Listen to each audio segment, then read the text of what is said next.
Due to numbers of cats exploding, Deconverted Man has decided to make his opening less obnoxious. Deconverted Man here. Yo, Deconverted Man, God is real, with just 5 logical proofs by St. Thomas Aquinas. First proof. First mover, everything is set in motion, but in order for it to be in motion, it had to be pushed from something else.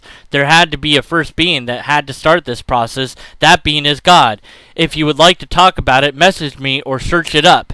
The 5 proofs of God's existence by St. Thomas Aquinas. Look it up if you want something logical. The 5 proofs of God's existence by St. Thomas Aquinas. Something logical for you confused atheists. Hi, I'm Deconverted Man, but apparently I'm confused. At any rate, I'm going to analyze the 5 logical proofs by St. Thomas Aquinas. So first I'm going to read the argument in its entirety, and then I'm going to go back and analyze every single premise on its own individually and give you the amount of logical fallacies there are, if there are any at all. Argument from motion. Premise 1. Our senses prove that some things are in motion. Premise 2. Things move when potential motion becomes actual motion. Premise 3. Only an actual motion can convert a potential motion into an actual motion. Premise 4. Nothing can be at once in both actuality and potentially in the same respect, i.e., if both actual and potential, it is actual in one respect and potential in another. Subconclusion 1. Premise 5. Therefore, nothing can move itself. Premise 6. Therefore, each thing in motion is moved by something else. Premise 7. The sequence of motion cannot extend ad infinitum. Conclusion 2/final conclusion. Therefore, it is necessary to arrive at a first mover put in motion by no other, and this everyone understands to be God. And now for the analysis. Premise 1 says, our senses prove that some things are in motion. I would say our senses can indicate to us that some things are in motion, but our senses might be wrong, and they can be wrong. So it's not enough to just trust my own particular senses. I need to confirm what's going on with somebody else, or a repeatable test, or even both in many cases. One counterexample to this premise is the circles that you're now seeing on your screen. They appear to be in motion, but in fact, they are not in motion. My intuition is simply not good enough to tell me what the reality of the situation is. I need to apply a filter. In this case, the filter that I'm referring to in a broad sense is the scientific filter. It's a simple experiment to perform, to put your hand or a piece of paper over some of the circles to see that they are not moving. Maybe you say, well, but this is a video. You could be messing with the video. Okay, I'm going to pause the video, then I'm going to apply this filter, and I'm going to see that the circles are not in motion and have never been in motion. When I remove the paper, it looks like they're in motion, but now I know that that's just something is going on. Maybe I don't understand the full process yet, but I know that the circles aren't really in motion. And to understand why my eyes and or brain are doing this, I need to research this further. I need to find out what's going on. To just arrive at a conclusion based on my own senses would mean that I would have to say, oh, the circles look like they're moving, I guess they're moving. Mirages that one might see in the desert or on a hot road also would be things that you would have to believe are real. Oh yeah, I see it, so it must be there. Our senses aren't good enough in many cases. The scientific method and methodology helps eliminate the errors that come from just our senses alone. This intuitive method would have us concluding things about reality that aren't reality. Mirages now become real because I don't test them. I just believe that they're real. The circles that you saw spinning on your screen are actually spinning because we're not testing them. We just believe what our senses are telling us. That's not good enough. Looking again at the premise, it does say our senses prove that some things are in motion. Not all things are in motion, because obviously there are many things that are not in motion. And aside from optical illusions, we can trust our senses most of the time to tell us when something is in motion and when something is stationary. But if we're in a vehicle, it might appear that things are in motion that aren't in motion. However, the word some suggests that this is a probabilistic argument rather than a deductive argument. So, right now, this is a potential for a fallacy. If it's revealed later on that this argument is not a probabilistic argument, this will become a definite fallacy. Premise 2 has no errors in it, logically speaking, and amazingly enough, scientifically speaking as well. Newton's laws agree with this idea in essence, if not in verbatim. That is to say, the essence of Newton's laws would agree with this, the words would be different. So there's nothing that I can find flawed in premise 2. So I grant premise 2. And premise 3 follows suit. There's nothing I can find logically incoherent with this one, and there's nothing scientifically invalid that I can find with this particular premise, so I grant it. Back in St. Thomas's time, quantum physics was unheard of, so it's forgivable that he would make such a statement. But in our modern day and age, we have quantum physics, and it seems to suggest to us that things are different than what we thought that they were. And is there a potential in quantum physics for this particular idea being expressed in this premise to be false? That in quantum physics there could be something that's both potential and actual at the same time? It could be. I'm not saying that there is, but there could be a counterexample. Now, in logic, when there is a potential counterexample, you have to be able to recognize it, making your argument from deductive to a probabilistic argument. But this isn't written as a probabilistic statement, it's written as a deductive statement that it's true and there's no counterexamples. In his day and age, this was thought to be the truth, so he's not making a debate from ignorance or to ignorance, so I can't say that that's a logical fallacy there.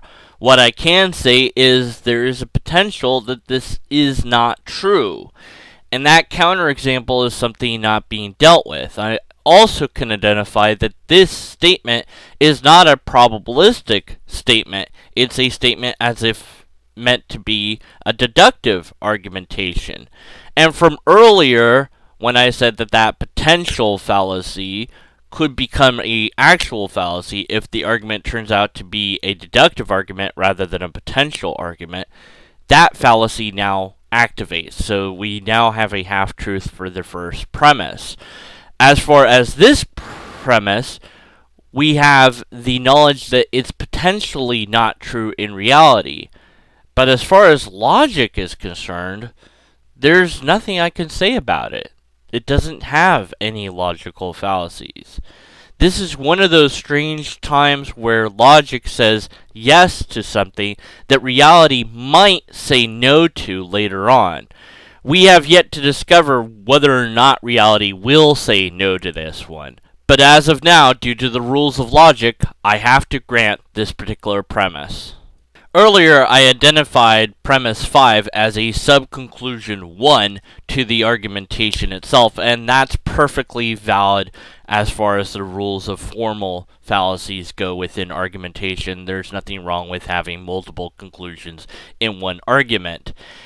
But, going back to premise 1, that started out by saying some things are in motion and that our senses can prove that some things are in motion, but not all things are in motion, both because there are some things that are not in motion and because our senses are limited, so our senses cannot prove things to be in motion that are in fact not in motion, and we need an additional system rather than just our senses to get to that. That premise started with the sum in there, so it should have been a probabilistic argumentation, not a deductive argumentation, all the way from start to finish. Because that didn't occur, this premise also gains the half-truth status that the first premise had. And it also gains does not follow, non sequitur, because this premise no longer follows the other premises. Although all the premises besides one follow to this premise, that first premise would have to be eliminated or changed in order to have this premise stand as is. The debate type was meant to be, or should have been, a probabilistic debate from start to finish, but it changed to a deductive debate. So that also commits a formal fallacy of change of type of debate. Unless it was clear that one debate was this and then the next part of the debate was that, then you've committed a formal fallacy. So this single premise, due to the nature of the first premise and the argument taken as a whole, gains 3 total logical fallacies. This is a premise that on its own I could grant if it was rewritten by my opponent. My opponent's gone, so whoever is presenting this argument would have to be willing to change this premise. They'd also have to be willing to change premise 1, because that is what started this whole problem. This should be a probabilistic argument, not a deductive argument. As such, it should say something like, as far as we have observed, things in motion are moved by something else. That would be a premise that I would have no problem granting. But as this premise is currently written, I can't grant it because it relies on the other premises being sound, and they're no longer sound. There could be something that has always been in motion. We haven't observed such a thing, but if we're dealing with logic itself and counterexamples, we would have to deal with that counterexample, which would make this a probabilistic argument rather than a deductive argument. So if my opponent who is presenting this argumentation to me would be willing to change the argument, then I could grant this. Right now, I can't grant it, and it is a non sequitur. It doesn't follow the previous premise, because the previous premise itself was a non sequitur because of the first premise. There's a number of issues with premise 7. First of all, of course, it doesn't follow, so we're going to have to continue with that chain of non sequiturs as being a logical fallacy for every single premise. Whoops, big problem. But let's look at it on its own and try to see if it has any other logical fallacy. Certainly it has potential counterexamples. If we look at numbers, for example, numbers do exceed infinity, both backwards and forwards. But we're not really talking about numbers. We're talking about a chain of events into the past. Can that exceed ad infinitum? This has been debated amongst philosophers forever and ever and ever, ever since philosophy became a thing to do and somebody came up with this question. They used to think that the earth rested on top of tortoise shells and that those tortoise shells extended ad infinitum all the way down. Well, it doesn't rest on a tortoise shell. We can know that from science, but the question remains, is infinity a real thing or not? And even mathematicians can't really answer this. Not easily, at any rate. It seems that there is a potential for infinity to be a very real thing, no matter how little sense it might make to us. With this entire argumentation taken as a whole, I already know what the conclusion entails, and I can already say a number of things about this premise based on my knowledge of what that conclusion is. I could give further counterexamples, and so I will. God would have to exist infinitely into the past and into the present and into the future. God would be a special case that breaks the rule of existing ad infinitum. So you would have special pleading involved to include God among the things that you are arguing about, because God breaks that rule.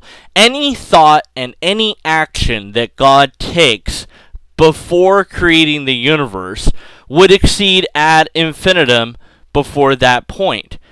And therefore, there would be an ad infinitum amount of events that preceded the creation of the universe itself. And now we turn to the conclusion, which gains non sequitur because of the other ones.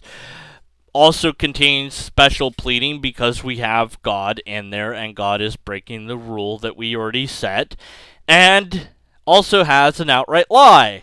What's the outright lie? Well, the statement, "and this everyone understands to be God," is the outright lie. No, everyone doesn't understand it to be God for a number of reasons. First of all, many people don't know what God is, so those people wouldn't understand it to be God. Secondly, not everyone would agree with your concept, so those people wouldn't understand it to be God because their God would be a different God than your God.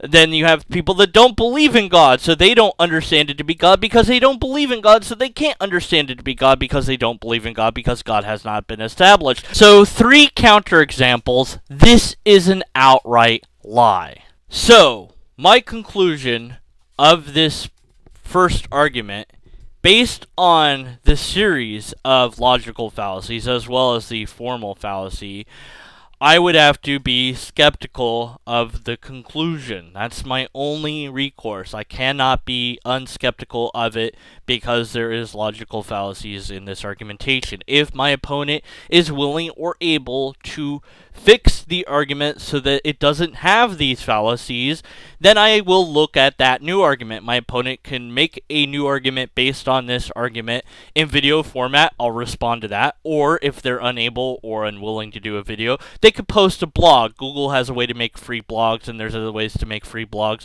And they could put up their own writing that fixes this argument. And unless and until they present that argument, I must continue to be skeptical of this argument. And as far as you, my audience, goes, you should be skeptical of the conclusions of this argument if the argument is invalid. So if I am in error, the argument might be valid and you should analyze the argument independently. If I'm not in error, then the argument is valid, but you have to analyze me. You have to analyze if I gave proper rebuttals. I might have even missed a few that I could have or should have added. One particular viewer has said that all 5 of St. Thomas's arguments contain the error of an appeal to ignorance, and I couldn't see how that argument could be made because God could be a God of the gaps, in which case all 5 arguments would add appeal to ignorance as well. So because of that comment, guess what? Bing! A potential appeal to ignorance gets added to my logical fallacy counter. And to that one particular viewer out there that said I need a sound effect machine, I have this to say. Anyways, thank you so much for listening. I hope you enjoy my humor, and if not, I don't care. But what is important to me is that you've learned something and that the argument is or is not valid. That's what matters most. Ultimately, at the end of the day, you can hate me, you can love me, it doesn't matter. Is my logic coherent or not? That's what matters to me. Let me know, and I'll do more videos later. Yeah, I have no way to end this. Someone said smell you later would be a good way to end this. That's not a way to end this. How do I normally end these videos? You already ended the video with the thing that you always say. I know, but then I went into this tangent. Now what do? I don't know. I'm an outright lie. How am I supposed to know? Help me, outright lie. Help me. No, I don't want to help you. I'm an outright lie. That means everything I say must be a lie. But then that has to be a lie, which means you're telling the truth.